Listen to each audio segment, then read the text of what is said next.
जय जोहार। नमस्कार। बोरोरा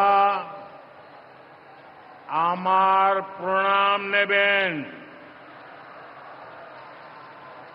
छोटोरा भालोबाशा। आप इतनी विशाल संख्या में यहां हमें आशीर्वाद देने आए हैं। मैं हृदय से बंगाल की जनता का अभिनंदन करता हूं। आज एवरेस्ट डे भी है। आज के दिन तेनजिंग नोर्गे जी ने एवरेस्ट पर अपना परचम लहराया था।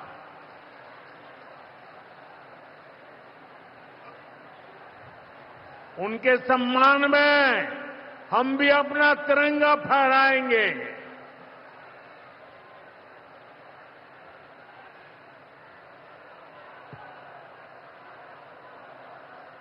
और आज ही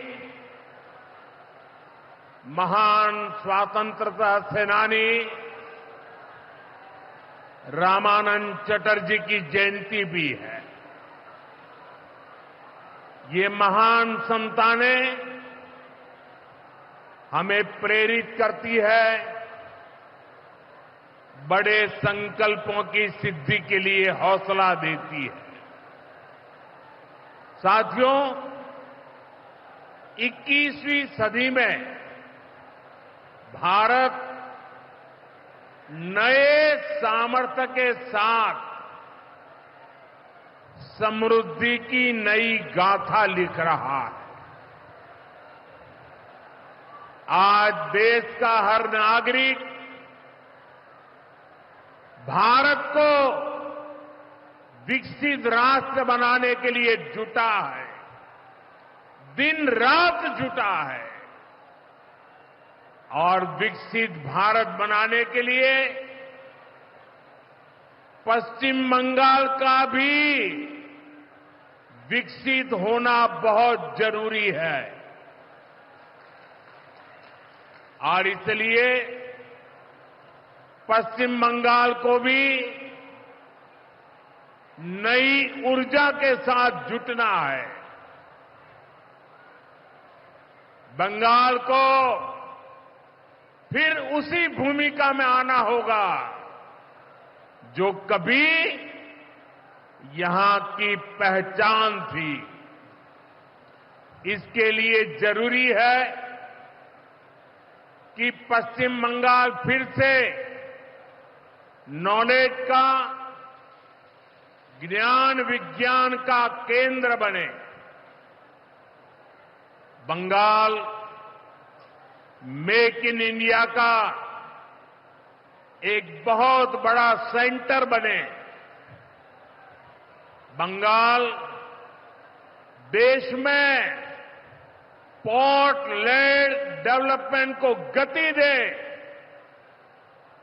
बंगाल अपनी विरासत पर गर्व करते हुए, उसे संरक्षित करते हुए तेज गति से आगे बढ़े। साथियों, केंद्र की भाजपा सरकार इसी संकल्प के साथ काम कर रही है। भाजपा पूर्वोदय की नीति पर चल रही है। बीते दशक में बीजेपी सरकार ने यहां के विकास के लिए हजारों करोड़ों का निवेश किया है। अब से कुछ देर पहले यहां सिटी गैस डिस्ट्रीब्यूशन नेटवर्क का शुभारंभ भी हुआ है। केंद्र सरकार के प्रयासों से ही कल्याणी एम्स बना है। न्यू अलीपुर द्वार और न्यू जलपाईगुड़ी जैसे रेलवे स्टेशनों का पुनर्विकास किया जा रहा है। बंगाल की व्यापारिक गतिविधियों को उत्तर भारत से जोड़ने के लिए डेडिकेटेड फ्रेट कॉरिडोर बन रहा है। कोलकाता मेट्रो का अभूतपूर्व विस्तार किया गया है।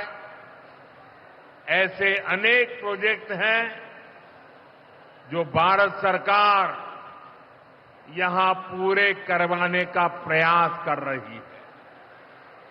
भाजपा सरकार ईमानदारी से सबका साथ सबका विकास के मंत्र को लेकर बंगाल की प्रगति के लिए समर्पित है, क्योंकि बांग्लार उदय तबई विकसित भारतेर जय। साथियों, ये समय पश्चिम बंगाल के लिए बहुत अहम है। ऐसे में पश्चिम बंगाल के हर नौजवान पर, आप सब पर बहुत बड़ा दायित्व है। आप सबने मिलकर के बंगाल का भविष्य तय करना है। आज पश्चिम बंगाल एक साथ कई संकटों से घिरा हुआ है। एक संकट समाज में फैली हिंसा और अराजकता का है।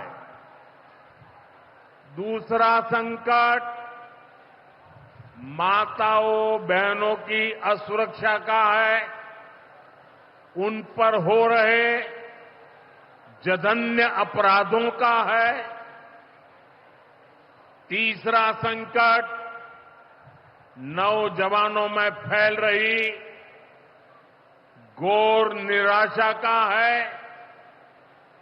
बेतहाशा बेरोजगारी का है।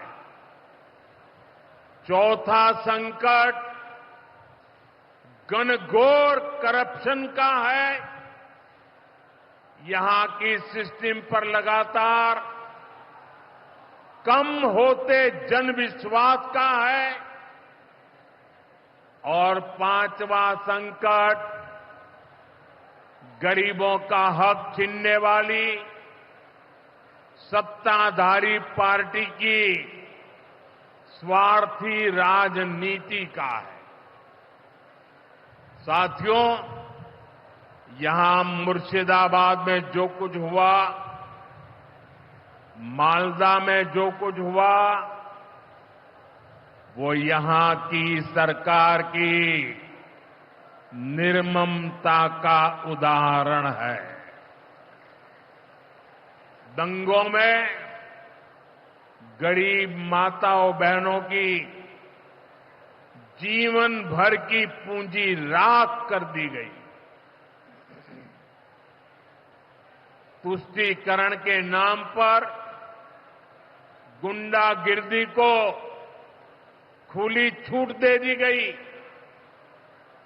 जब सरकार चलाने वाले एक पार्टी के लोग, विधायक, कॉरपोरेटर ही लोगों के घरों को चिन्हित करके जलाते हैं और पुलिस तमाशा देखती है,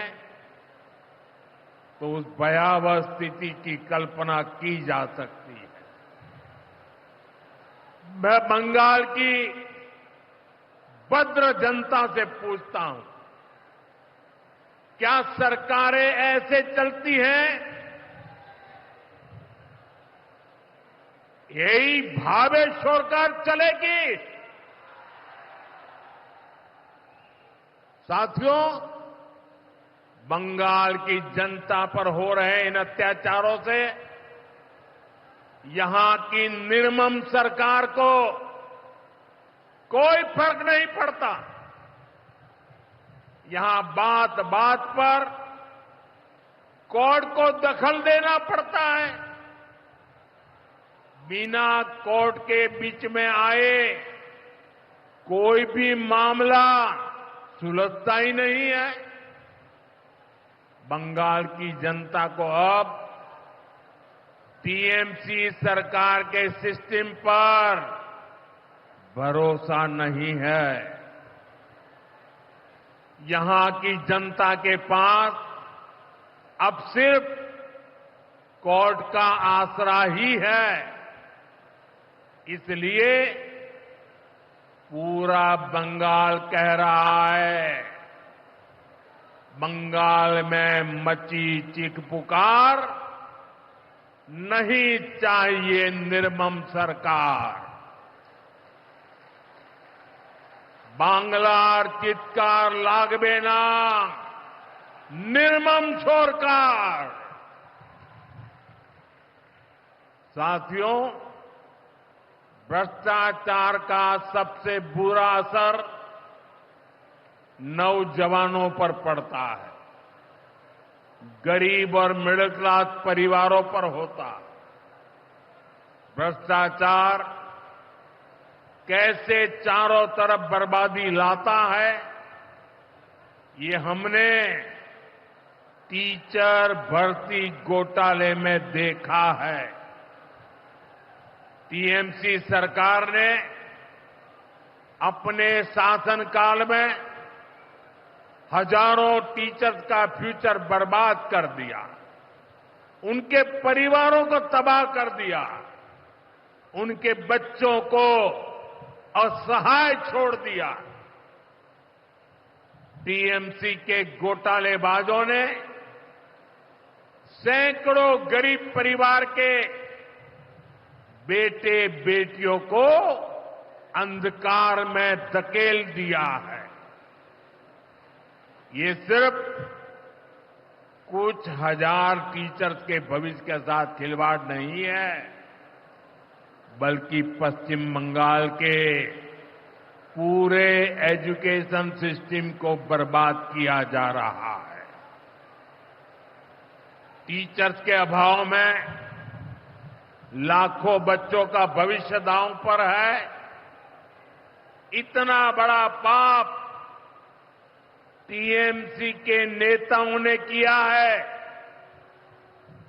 हद तो ये है कि ये लोग आज भी अपनी गलती मानने को तैयार नहीं है। उल्टा देश की अदालत को, न्यायपालिका को, कोर्ट को दोषी ठहराते हैं। साथियों, टीएमसी ने चाय बागान में काम करने वाले साथियों को भी नहीं छोड़ा है।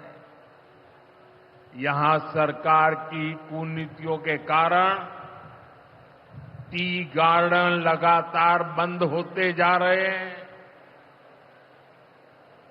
मजदूरों के हाथ से काम निकलता चला जा रहा है।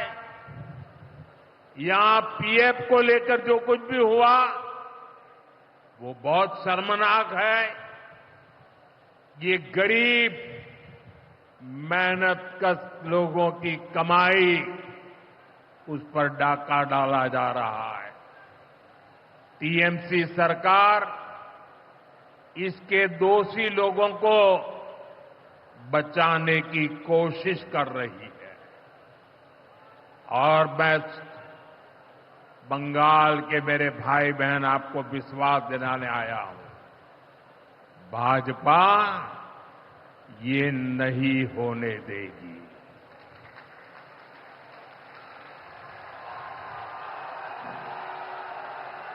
साथियों, राजनीति अपनी जगह पर है, लेकिन गरीब, दलित, पिछड़े, आदिवासी और महिलाओं से टीएमसी क्यों दुश्मनी निकाल रही है।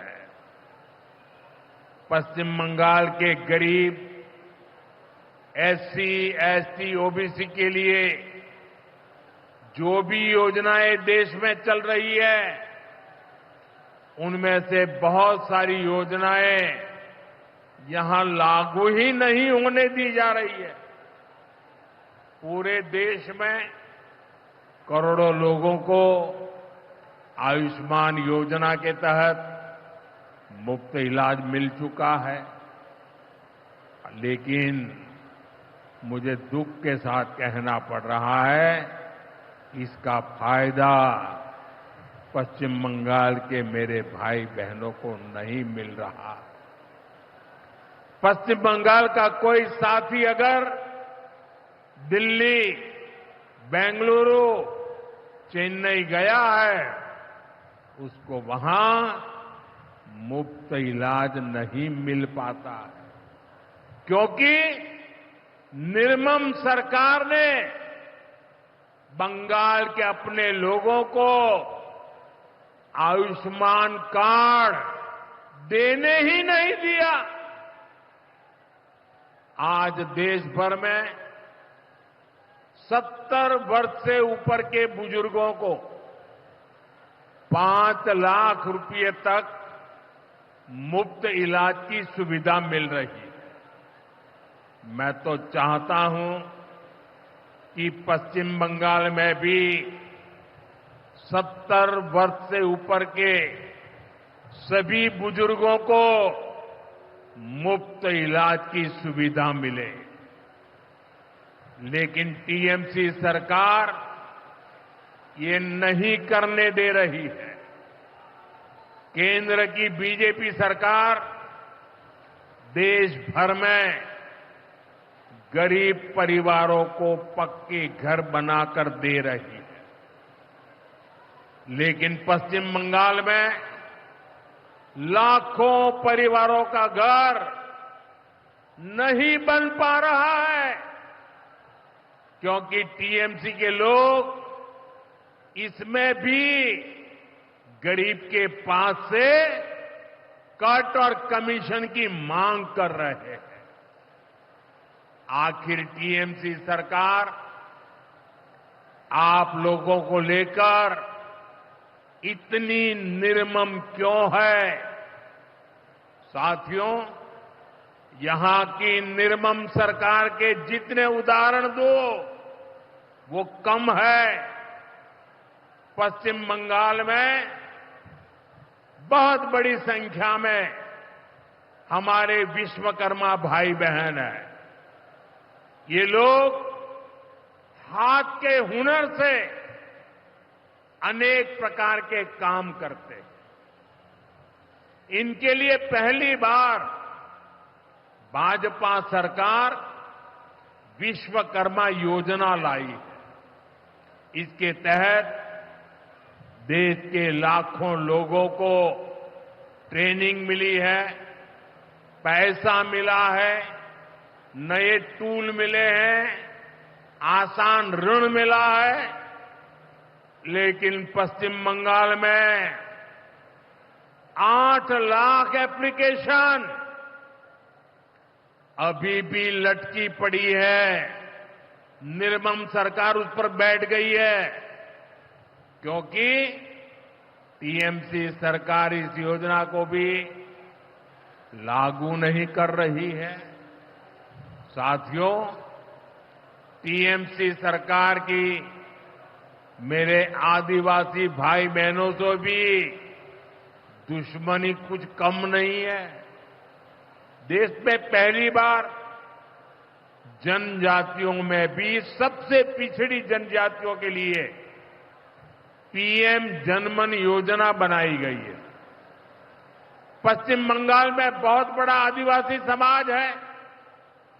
टीएमसी सरकार गरीब आदिवासियों का विकास भी नहीं होने दे रही है। उसने पीएम जनमन योजना को यहां लागू नहीं किया। टीएमसी हमारे आदिवासी समाज को भी वंचित ही रखना चाहती है। साथियों, टीएमसी को आदिवासी समाज के सम्मान की परवाह नहीं है। 2022 में जब एनडीए ने एक आदिवासी महिला को राष्ट्रपति उम्मीदवार बनाया तो सबसे पहले विरोध करने वाली पार्टी टीएमसी थी।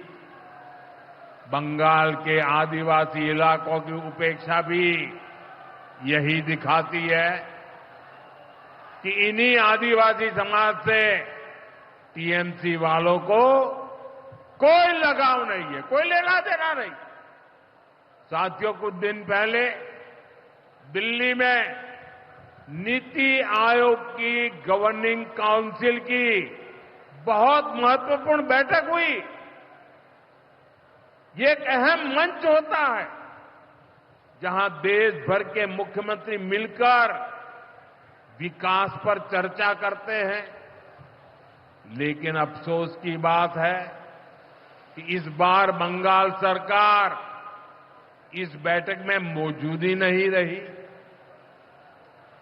दूसरे गैर भाजपा शासित राज्य आए, सभी दल के नेता आए, हमने साथ बैठकर चर्चा की, लेकिन टीएमसी को तो सिर्फ और सिर्फ 24 घंटा पॉलिटिक्स करना है और कुछ करना ही नहीं है।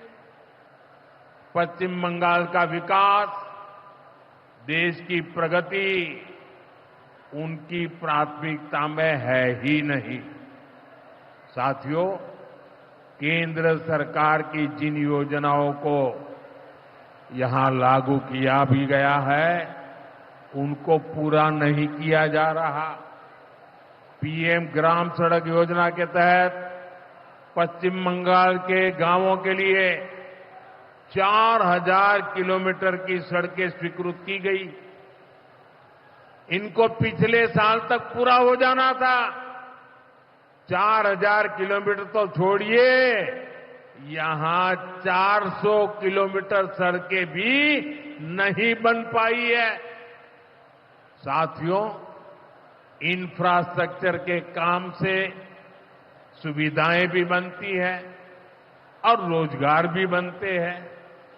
लेकिन हालत ये है कि पश्चिम बंगाल में 16 बड़े इंफ्रास्ट्रक्चर प्रोजेक्ट यहां की सरकार अटकाए हुए है।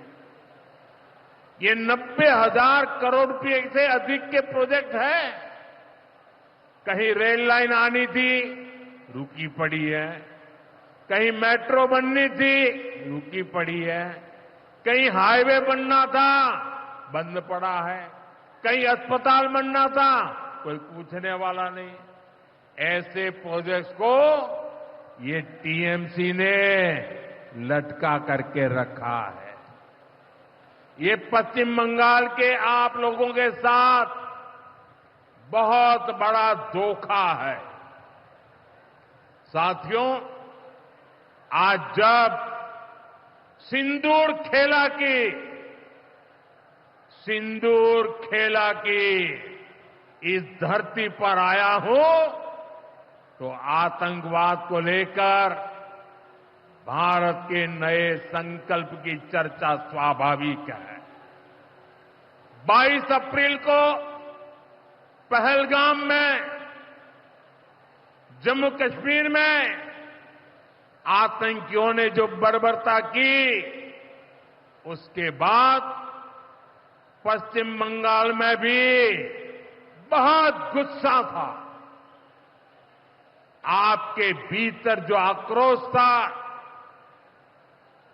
आपका जो गुस्सा था, उसको मैं भली भांति समझता था। आतंकवादियों ने हमारी बहनों का सिंदूर मिटाने का दुस्साहस किया। हमारी सेना ने उनको सिंदूर की शक्ति का एहसास करा दिया।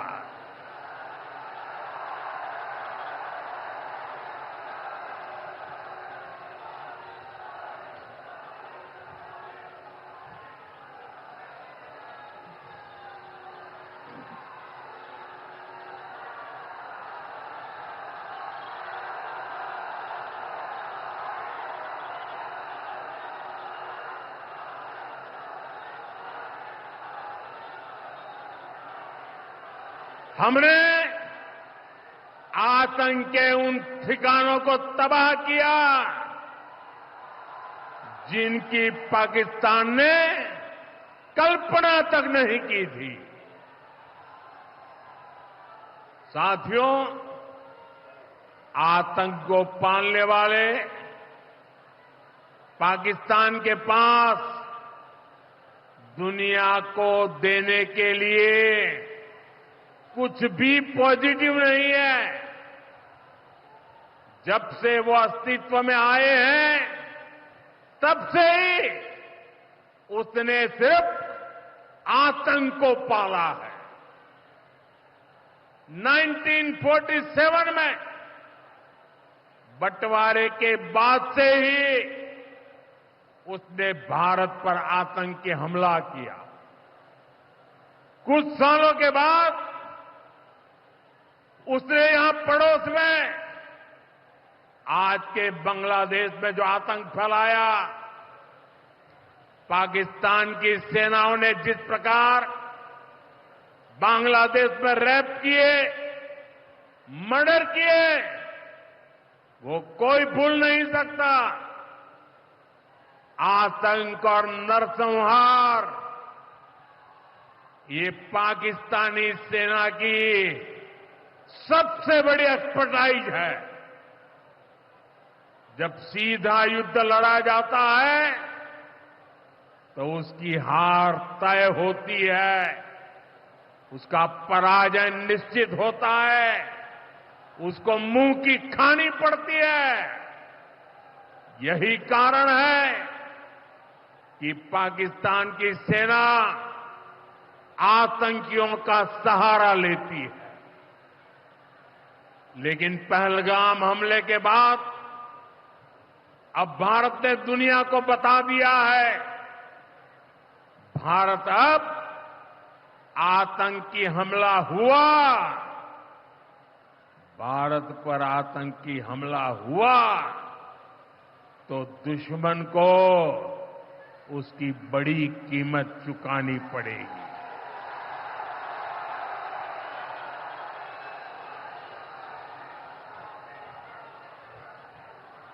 और पाकिस्तान समझ ले, 3 बार घर में घुस करके मारा है तुम्हें।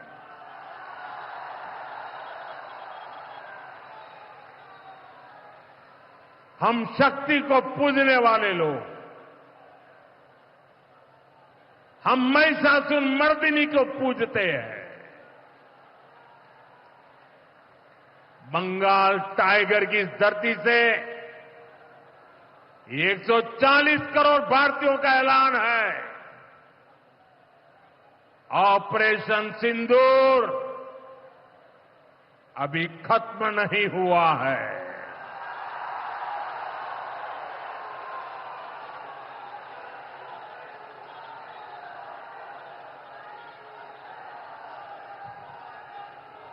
साथियों, पश्चिम बंगाल को अब हिंसा की, तुष्टीकरण की, दंगों की, महिला अत्याचार की, घोटालों की राजनीति से मुक्ति चाहिए। अब पश्चिम बंगाल के सामने भाजपा का विकास मॉडल है। आज भाजपा देश के कई राज्यों में सरकारें चला रही है। देश के लोग बार बार